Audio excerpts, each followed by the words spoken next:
Baada ya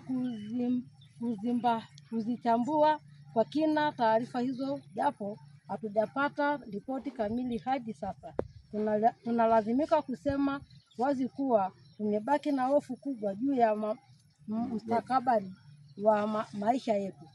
Taarifa hizi hazijaakisi uhalisia wa maisha yetu ya kila siku, hazijazingatia sauti za maoni yetu na zimeacha maswali mengi ya misingi bila majibu.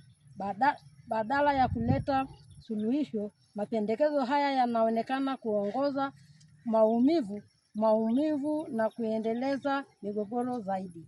Katika eneo la Loliondo, kwa mujibu wa taarifa iliyowasilishwa, tume imekariri kuwepo kwa malalamiko ya wananchi kuhusu kutoshirikishwa katika uanzishwaji wa pori la akiba la Pololeti, pamoja na ukosefu mkubwa wa maeneo ya malisho.